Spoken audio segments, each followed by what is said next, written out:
ရောက်တယ်ဆိုရင်ဆရာကြီးတို့ကမြန်မာနိုင်ငံကိုရောက်လာတာညပေါင်း198နှစ်ပြည့်မှာဖြစ်ပါတယ်။အဲဒီတည်းလို့ဒီတော့ညာညာ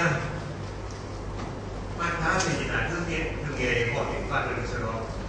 ဆိုင်ဘုရားရီဘုရားရီအဲ့ဒီလိုရတယ်ပေါ့အားကြရင်ဒီခိုင်နိုင်ငံမှာပဲဖြစ်ဖြစ်မြန်မာနိုင်ငံမှာဖြစ်ဖြစ်လူများစုကဘုရားဘာသာသာသနာကိုဘုလိုနဲ့ဖြစ်တာအဲ့တော့အများစုစိတ်ထဲမှာတော့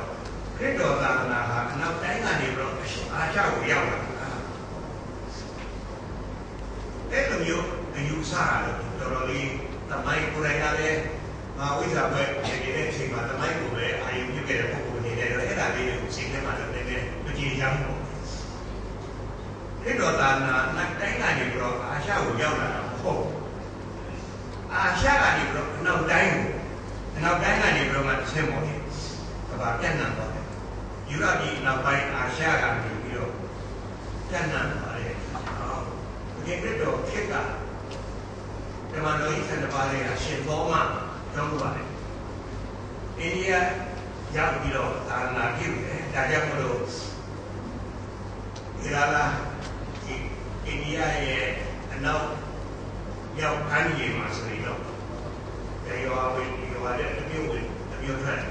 ခဲ့ရအသိတော်ရဲ့အင်မတန်ပဲကြီးထွားတယ်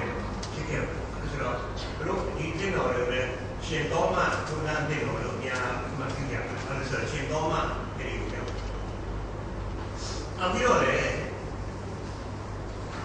ကျမ်းစာကမှဆိုရင်ရှင်ဘောလူရဲ့ယူပါယုံနဲ့ရှင်ဘောလူကယူ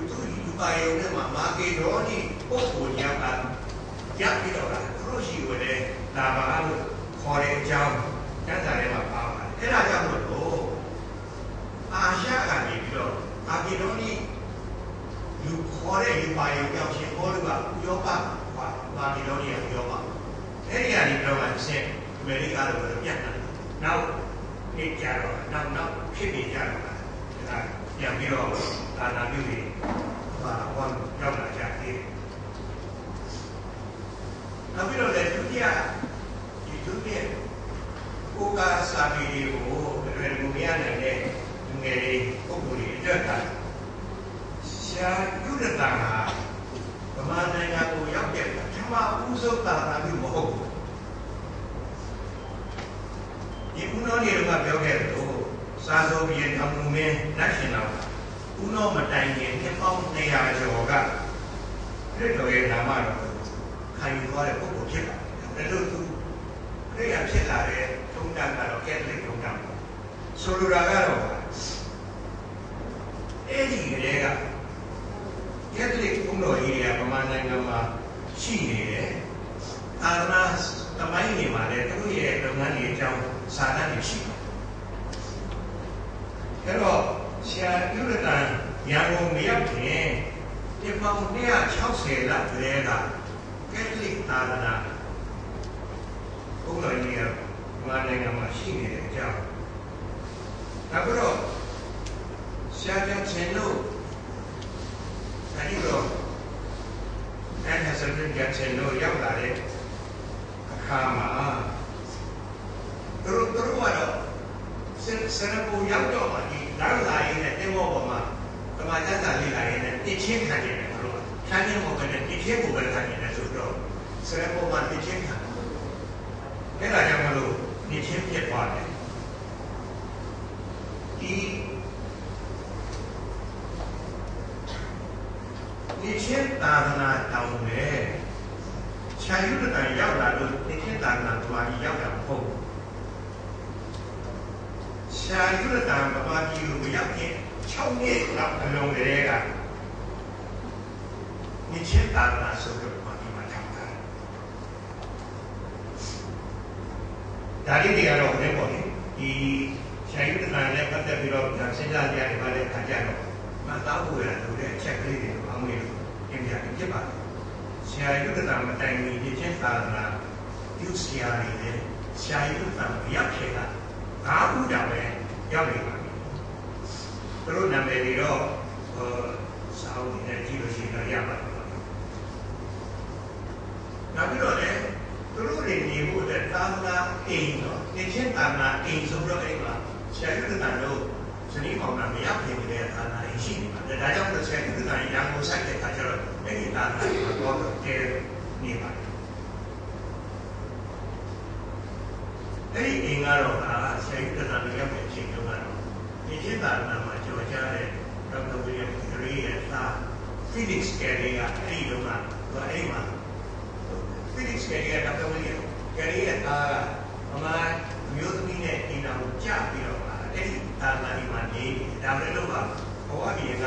နောက်ပြီးတော့စစ်ပေါ်တဲ့အတွက်ကြောင့် Felix Gary ကဒီမှာသွားနေတဲ့အချိန်မှာဆရာကြီးကလည်းရောက်တာအဲ့ဒီ Felix Gary ရဲ့မျိုးသမီးပေါ်နေသူကဒီအိမ်မှာရှိနေတဲ့အဲ့ဒီအချိန်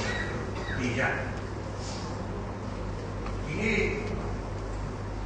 ဆရာကြီးကလည်းပတ်သက်တဲ့မော်ဘုံပထမရွေးဒုတိယရွေးဆိုလို့ရှိရင်စာမျက်နှာတော့ဒီမှာရှိပါတယ်1036မျက်နှာရှိပါတယ်ဒါလို့ဆရာကြီးကလည်းပတ်သက်လို့အဲ့ဒီဟာတွေရှောက်ပြီးတော့ပြောဖို့ဆိုရင်တော့ဒီနေ့အချိန်ကရမှာဟုတ်ဆိုတော့နှစ်ချက်သုံးချက်လည်းပဲကောက်ပြီးတော့ပြောရပါတယ်ဆရာကြီးကဘာကြီးရောက်တဲ့အချိန်တုန်းကတက်တာ25နှစ်ပဲလူငယ်လေးနောက်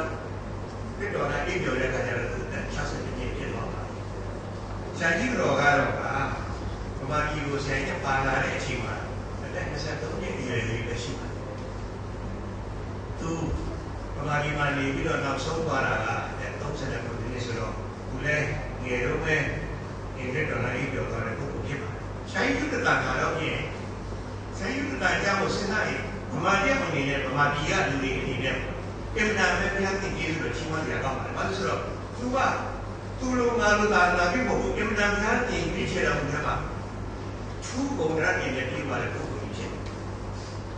သူကလက်တင်ဘာသာစကားလည်းသိတယ်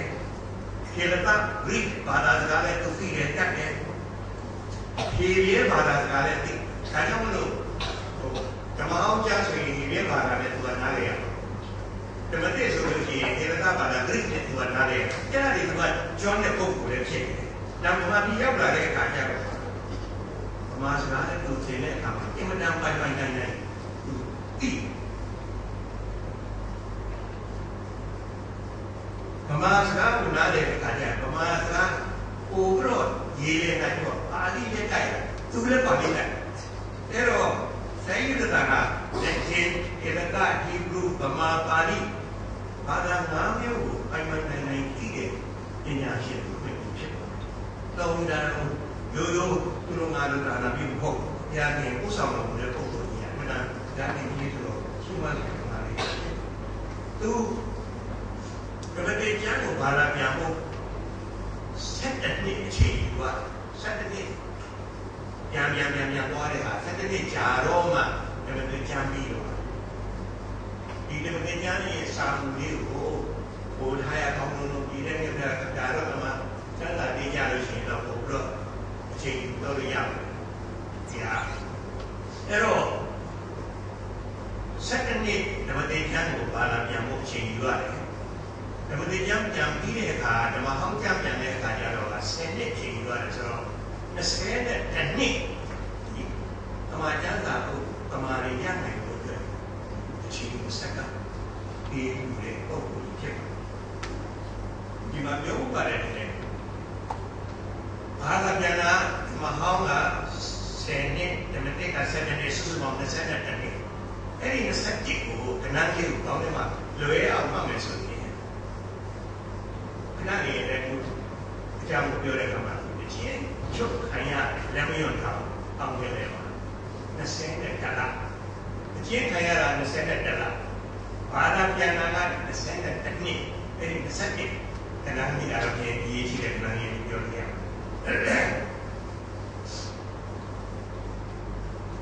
ဒီလိုမှစကိုင်းကျောင်းမှာပညာသင်ရတဲ့ပုဂ္ဂိုလ်ဆိုတော့စကိုင်းကနေစကိုင်းကျောင်းနေတဲ့အချိန်မှာစကိုင်းမျိုးရဲ့အချင်းပြိမှန်တော့အဲ့ဒီမှာပဲအချင်းနဲ့ခံခဲ့ပါတယ်အဲ့ဒီအချင်းပြိမှန်တော့ကဒီအောင်မြေကောင်းပေါ့အဲ့ဒီမြေကောင်းပါလိမ့်လိုက်ရှိလို့ရှိရင်ဟို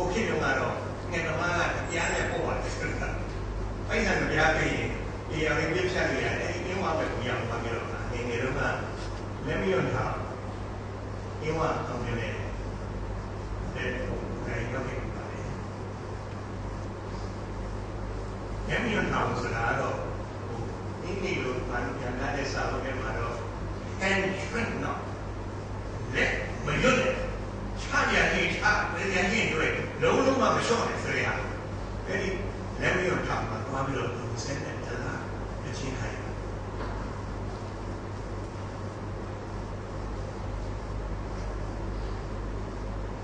နေတဲ့ချိန်မှာလည်းသူကဟိုလည်းဒီလွတ်လပ်လာဒီအေးစစ်ကြီးရအောင်โอเคတော့ထုခါတာတန်ရိုးတွေနဲ့ကတ်တဲ့ခြေထောက်မှာကတ်တဲ့သူပထမအိုးလာမှာထူ3ချက်ခါတာနောက်တလားကြတော့ရှော့မပြေးတဲ့ရှော့မပြေးတဲ့တိုးပြီးတော့5ချက်ထုခါတာနောက်6လာကြတော့ရှော့လိုက်ပြီးတော့ထူချက်တဲ့လာကြတော့နောက်ပြီးတော့မှအဲ့ဒီ20လအချင်းခံရတဲ့တော့လည်းနောက်ဆုံး2လမှာ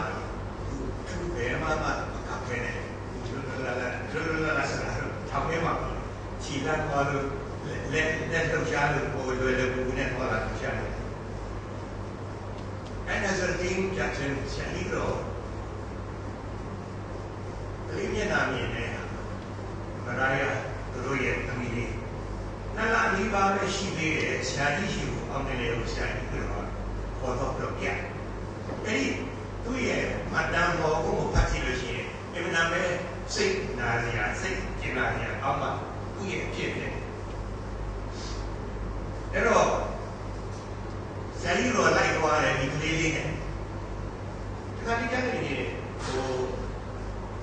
အလွယ်မှချောင်းတဲ့လူတွေကတော့ဗမာရီကအရင်မနည်းစက်လာတယ်ဗမာရီတော့စကူလာရှာရီရဲ့ပဒံမောကိုဖတ်ကြည့်ဗမာရီတွေကတော်တော်ကိုတို့ပြုစုရတဲ့ဟာတွေပါဆရာကြီးကတော့သူ့ကိုရောက်နေတဲ့အားရရတယ်ဒီလူတွေကအင်မတန်ကိုမြေတာစေတာနဲ့သူပမိုင်းမောဝင်နေတာနေတိုင်းလည်းသူကဒီအိစပတန်ဒါရဲ့ရေးတဲ့အဲဒီသူရဲ့အိစပတန်တွေဖတ်ကြည့်လို့ရှိရင်ရှာကြီးနဲ့အထူးခံစားရတယ်ဒီဟာတွေဖတ်ပြီးစိတ်ထဲမှာဖြစ်နေတယ်အဲ့တော့ရှာကြီးတော်ကအောင်ပင်လေးကိုလိုက်သွားတယ်အချိန်အတွက်ကြောင့်မလို့သူသွားရတဲ့အခက်အခဲတွေတော့ပြောတော့အဲ့တော့ရှာကြီးတော်ကလေးလေးနဲ့ရောက်လာတဲ့ခါကျတော့အဲ့ထောင်ဆောင်တွေကထောင်ဆောင်တစ်ခုကဇာတိတော်နေဖို့အတွက်သူ့အိမ်ကိုဖွင့်ပေးသူ့အိမ်ကသူ့အိမ်ဆိုလို့တဲ့ထောင်ဆောင်လေးဆိုတော့ဘာမှမဖြစ်လာတော့အခန်းလေးနှစ်ခန်းပဲရှိခဲ့တဲ့ဇာတိရေးထားတယ်တစ်ခန်းကသူထောင်ဆောင်နေတယ်တစ်ခန်းကတော့သူတို့စားဖို့တော့အတွက်စကားတွေလောက်ထားတယ်တစ်ခါလောက်ရှိတယ်အဲ့ဒီပေါ်မှာဇာတိတော်ကဖြာလေးခင်းပြီးတော့ကလေးနဲ့နေဖို့အတွက်အဲ့ဒီသူ့အိမ်ကိုအခန်းကိုပေးဆိုတော့ကျန်တဲ့ကျုပ်လူတွေဘုရားနဲ့ကျင်နာစိတ်ရှိတဲ့ပုံတွေနဲ့ရတဲ့ပြင်စင်တာတော့ဒီရနောက်ပြီးတဲ့အခါကျတော့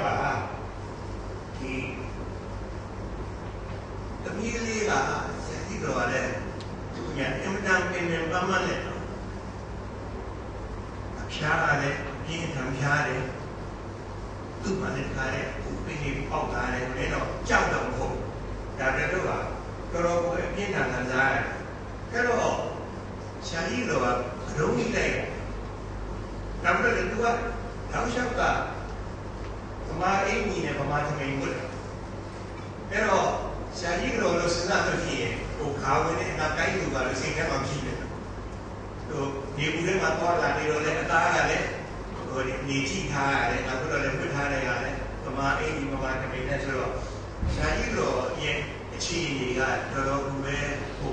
တိမ်ချုံပြီးတော့လည်းယောဂနဲ့ခံစားနေရတယ်ဆိုတော့အဲ့ဒီဆရာကြီးတို့ကိုပြုစုဖို့အတွက်အဲ့ဒီဟိုပြုမထောင်မှနေပြီးတော့လည်းမျိုးအောင်ငယ်ကိုခေါ်သွားတဲ့အခါကျတော့လမ်းဒီတိုင်းလျှောက်သွားရတယ်ကျုံလို့ဟိုလေးပေါ့ဒီကျောက်စရိတ်ခဲကျောက်ခဲတွေပါလို့မှာလျှောက်သွားကြရတော့ဆရာကြီးနဲ့ဒီညနေဖြူလေးတွေကဘုရားဖန်ခံရတဲ့စက်ဘူးကြီးသူ့မှာဘန်ဂေါလီအစီအကံတစ်ရှိအဲ့ဒီနေရာတစ်ခုကဆာကြီးတို့လမ်းကြောင်းတွေတော့ထားတယ်ဟိုချီပွားတွေမှာလည်းကိုကြီးတွေနဲ့ထားတယ်ဆိုတော့သူ့ရဲ့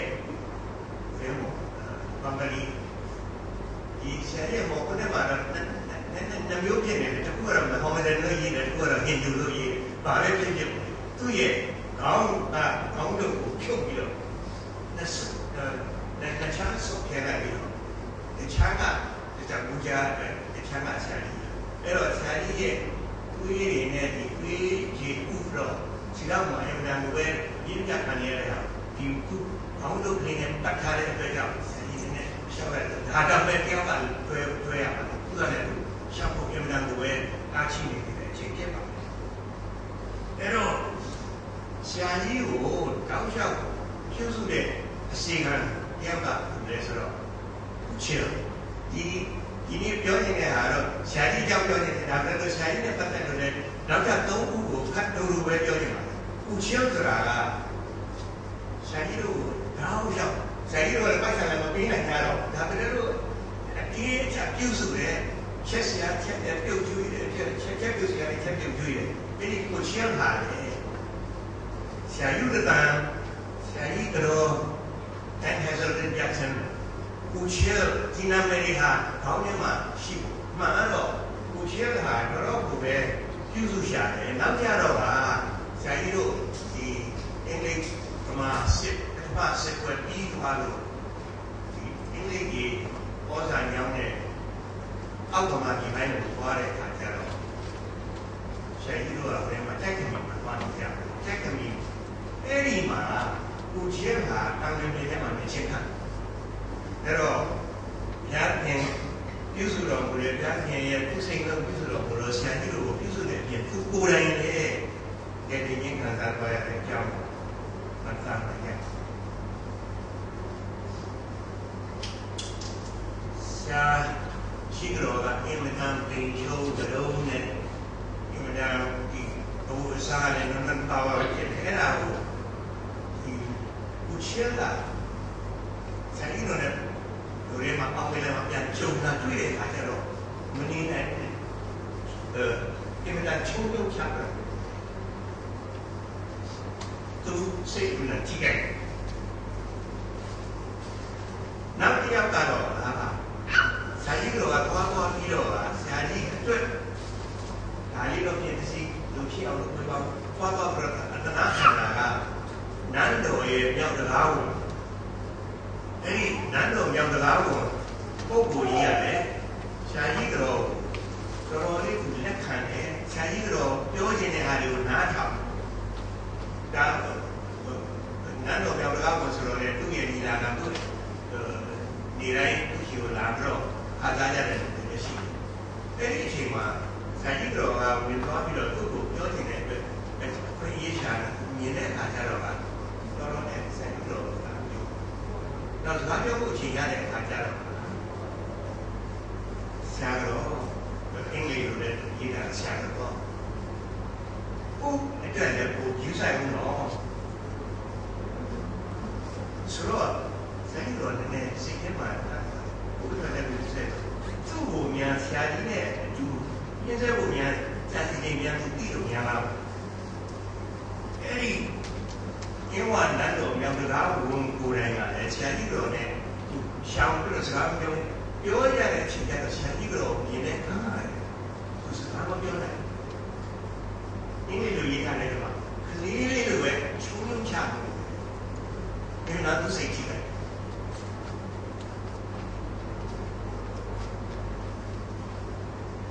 都他们就表的是咯，下个咯。南岛啊，你们当然不开你了。你别也闹闹啊，去为我们都得开你，哪不开那都拿东西，是吧？如果开那个美国都拿开嘞，哪想法？你别说你那有那家伙没事，你那个地方钱你都知道，别了忘了。你要是拉我那边，南岛要是拉我呀，下头。下一个路，下一个山路，这都还有很细的路。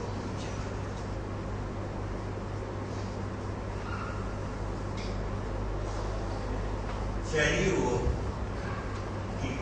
那边他们那边人都不好多啦，那种，人都不少的，什么，因为什么，社会啊低，他们现在社会差不多，哎嘛，人都少的嘛，那个咯，表来说来说的。ဗမာဘက်ကအာကြီးတော်မင်းကနေပြီးတော့ဆရာယုဒနာကိုမင်းရဲ့စာတော်များဖြစ်နေကြတယ်။အဲ့တော့ဘုရား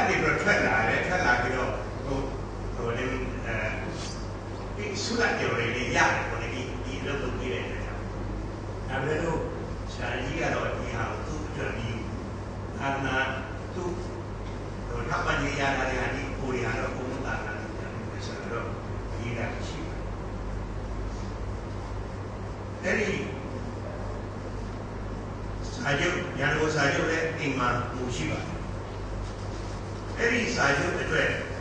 ဇယုဒတန်ကစာတော်များနေနေလိုက်သွားတာဘာကြီးတော့မင်းအတွက်ကိုယ်စလဲရဘူးလဲဆိုတော့လေကိုင်း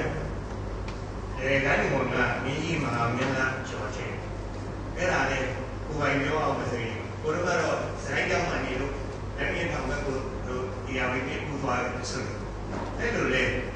ကိုင်းပေါ်ကလည်းတခြားပုဂ္ဂိုလ်ကိုအမေရဲ့ကိုကြီး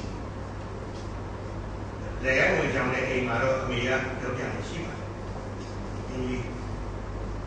မင်းလားကျော်ချင်းအဲ့တော့သူ့ရဲ့စာတော်များဖြစ်တဲ့သူနဲ့သူဆရာကြီးကပါသွားတယ်စာချုပ်ကြီးတဲ့အခါကျတော့နောက်ကတ္တမီကိုတောင်းပါတော့မှအောက်မှာတော့ပြင်သာနာပြုဖို့လွယ်ဘူးအဲ့တော့ကတ္တမီကိုသွားတော့ပေါင်းနေတဲ့ချိန်အခါ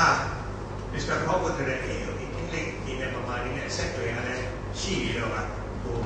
နိုင်ငံရေးစာချုပ်တွေမလာသေးဘူးစီးပွားရေးစာချုပ်နဲ့ချုပ်ဖို့ဆိုပြီးတော့မစ္စတာဘောက်ကပြင်းဝကိုသွားတဲ့အခါဆရာကြီးကိုလာကြွအောင်ခေါ်တယ်ဆရာကြီးလိုက်ချင်ဒါလည်းသူစိတ်ရဲ့အစီအပွားရေးစာချုပ်တွေမှာဘာသာရေးလွတ်လပ်မှုပုံမှန်ဉာဏ်ထည့်နိုင်မလားဆိုတော့သူလိုက်တယ်အဲ့လိုလိုက်သွားတဲ့အချိန်မှာနောက်ကတော်မင်းလေးကြောင့်ပြောမှတယ်တော်မင်းလေးကပမာမျိုးကြီးတွေမှာပထမဦးဆုံးသင်ရဖြစ်တယ်လို့ပြောလို့ရပါတယ်ဒါပဲလို့မိုင်းကိုပြန်ကြည့်မယ်ဆိုရင်ဒီခိုင်ကမှကြီးရဲ့ဓမ္မမကြီးရဲ့ဓမ္မဒီလိုနဲ့ special ဓမ္မဘုနဲ့ရတဲ့ယုံနဲ့ဒါအဆုံးသိရဖြစ်တယ်ပြောအဲ့တော့ဆရာကြီးတို့ရှိလို့ဆရာဒီဒေါ်မင်းလေးကလိုက်ပါသွားတဲ့အခါကျတော့ဆရာကြီးတို့အမှန်တန်ကိုပဲဒီမကောင်းနေတဲ့အခါမှာတကယ်တော့ဆရာကြီးတို့ကဒေါ်မင်းလေးရဲ့တစ်ထဲနဲ့အဲ့ဒါပုံသွားတာဒီကလည်းတိုက်နေတော့ဒေါ်မင်းလေးကိုသူကပြုစုခံနေတဲ့သူစိတ်ထဲမှာအင်တာပြင်းပြင်းကြားတာဆရာကြီးရတယ်တော့ဒါပြလိုက်တာဆရာကြီးကတော့တက်တာအားလား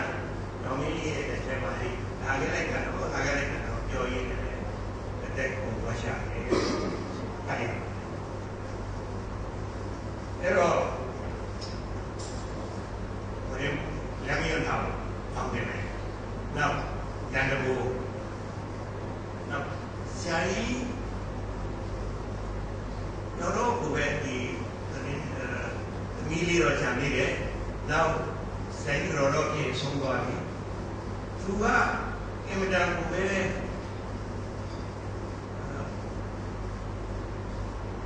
လုံလာနဲ့ကျူပန်းလုံနေရတဲ့ပုံဆိုတော့ဆရာကြီးအဆုံယောဂဆွဲအဆုံယောဂအမြဲတမ်းပြင်းပြင်းပြပြခံရတော့တာပြေမိုးနဲ့ပင်လေရှူကိုသွားပြီးတော့ဟုတ်ရင်ဒီမှာနေတော့အဆုံးမှာအဲ့တော့ပင်လေရှူရင်တက်တာလားဆိုတော့သွားတဲ့အခါမှာမင်္ဂလာပေါ်ထဲမှာပဲလက်60နဲ့တနေ့မှာပင်လေကြီးဝိုင်းနဲ့ဆရာကြီးပြတ်တော်လိုက်ပြီပေါ့အဲ့ဒီမင်္ဂလာပေါ်ကိုလည်းကိုယ်တိုင်ကဒီလုံနဲ့ပတ်သက်ပြီးသွားရဆိုတော့ဒီမင်္ဂလာပေါ်ထဲမှာဆရာကြီးရဲ့လူတော့မရှိဘူးသမုဒ္ဒရာထဲမှာအမြုပ်ခံရတဲ့ဆရာကြီးရဲ့သမုဒ္ဒရာဟာဖြစ်နေဟာဒီပါအားရှိတယ်ဖြစ်အဲ့တော့ဆရာကြီးကမျက်ရည်နဲ့ချွေးနဲ့သွေးနဲ့ဒါကကြည့်သွားတယ်ပေါ့ကိုယ်တိုင်ကအင်မတန်တော်တဲ့ဒုက္ခမိတ်ပညာရှိကြီးဖြစ်နေတယ်လို့အင်မတန်ကိုပဲသင်ချBrown University သူသင်ခဲ့တဲ့တက္ကသိုလ်ကသူ့ကိုလှမ်းပြီးတော့အာလူပွဲဒေါက်တာ Divinity ကိုယ်တိုင်ရတယ်ကလည်းဒေါက်တာ Divinity အဲ့ဒီဒေါက်တာ Divinity ကိုသူ့ကိုပေးတယ်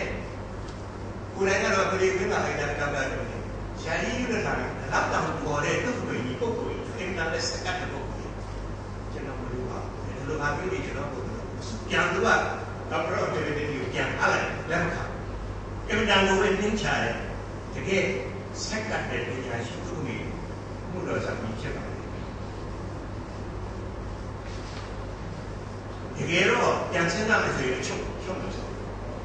ဒီအရှိအိန္ဒိယကုမ္ပဏီက အိန္ဒိယမှာတော်တော်လေးသူတို့ကကြီးစိုးဖို့နောက်ကျရင်အိန္ဒိယအင်္ဂလိပ်အင်ပါယာတွေကိုရောက်တော့တယ်အဲ့ဒါကိုသူတို့ကတော်တော်ကိုပဲလှုပ်ရှားနေတဲ့အချိန်မှာဆရာကြီးတို့ရောက်လာတဲ့အခါကျတော့ကာဏတ်တွေဟောဒီမှာစီပွားရေးလုပ်နေတဲ့မှာမရှုပ်ရဘူးလို့မောင်းထုတ်လိုက်လို့ဗမာပြည်ရောက်လာဘုရားရှင်ရဲ့အကြံတော်ဗမာပြည်ကျေးဇူးနောက်ပြီးတော့လေဒီအော်ပထမရွေးဒုတိယရွေးခုနပြောတဲ့စာမျက်နှာပေါင်း1036မျက်နှာရှိတဲ့အော်ဝန်ကြီးစုဆောင်းပြီးတော့ပြုစုအဲ့လိုပြုစုနိုင်အောင်မှတ်တမ်းတွေရေးတယ်သူ့ရဲ့စာတွေကိုယူဆိုင်တင်တယ်အဲ့ဒီအခြေအနေရပြီးတော့ဒီစာရွက်စာတမ်းတွေကိုအော်ဝန်အဖြစ်ပြုစုတဲ့ Brown University ရဲ့ President Francis Whalen သူကြောင့်မို့လို့လေဒီစာတွေဟာဒီအော်ဝန်ကြီးကချမ်းပြီးတော့တောင်မှနောက်သားတွေပြင်လို့ပြင်ဒါလည်းဖျက်ပြီးကျေးဇူးတော်များရှိပါတယ်ဟိုတော်လူတော်လုံးနဲ့မန္တန်ရေးလက်တဲ့ဘုတော်တော်နဲ့ဇာတ်ကပြီးတော့တဲ့ဘုဆိုရင်ဒါဒီဘုလို့မသိဘူးနောက်ပိုင်းဟို27ရာစုတောင်မရောက်ဘူးဒါတွေကိုအသေးစိတ်ဖတ်ပြီးတော့သိနိုင်တဲ့အတွက်ဘုရားပြင်ပြဆိုတော့ဘုရားကျေးဇူးတော်များရှိပါတယ်ဟိုဒါမှဒီ7နှစ်ကြာအောင်ဘာသာပြန်ထားပြီးတော့မှပြောင်းပြရအောင်ဘောင်းဘုံလေးနဲ့ရှုပ်ပြထားတဲ့စကားတော့ဒါကတန်းတန်းဒီတိုင်းမှာပြောပါတယ်အဲ့ဒါကိုလေထောင်သားတွေကလွတ်ပြလိုက်တယ်ဒီကောင်းမှုစုစကားဟာဆရာကြီးရဲ့ပါဠိကပါလာတဲ့ဟာတွေလွတ်တယ်ဒါပေမဲ့ဘုရားရှင်ရဲ့အကြံတော်မှာဥအင်းကတော့ပြီးတော့တွေ့တယ်အဲဆိုဆရာကြီးတော့သူ့အချိန်နေပဲလို့လည်းသွားကြည့်သမှာဆိုတော့ထောင်သားကိုသွားကြည့်တဲ့အခါကျတော့ဒီကောင်းမှုကိုဒီအားသာဆရာကြီးရဲ့ကောင်းမှုပါလဲကောင်းမှုယူတော့ဆရာကြီးတော့သွားပြီးဆရာကြီးကဒီရန်ကုန်တိုင်းတို့ကိုလည်းပတ်သက်လို့လွတ်လာတဲ့အိမ်ရောက်တဲ့အခါဒါတို့လည်းရန်ကုန်ကဒါလည်းပြနေရဲ့အချမ်းဦးရဲ့လက်ထဲကိုဒီဟာရောက်ဖို့ဓမ္မရာထုတ်လိုက်ပြီးထုတ်လိုက်ဆိုတာသုံးပါတော့7နှစ်ပါရမီဒါလည်းပြနေဗမာနိုင်ငံသားတွေအတွက်ပြင်ဆင်တော်မူတဲ့ကျေးဇူးတော်အကြောင်းဖြစ်ဒီကျောင်းတွေကိုပြန်ပြီးတော့ဆရာဒီဥဒ္ဒရာကျောင်းပြောရင်းနဲ့ဉာဏ်နဲ့ကျေးဇူးတော်ချီးမွမ်းရတဲ့ကလပ်ပဲ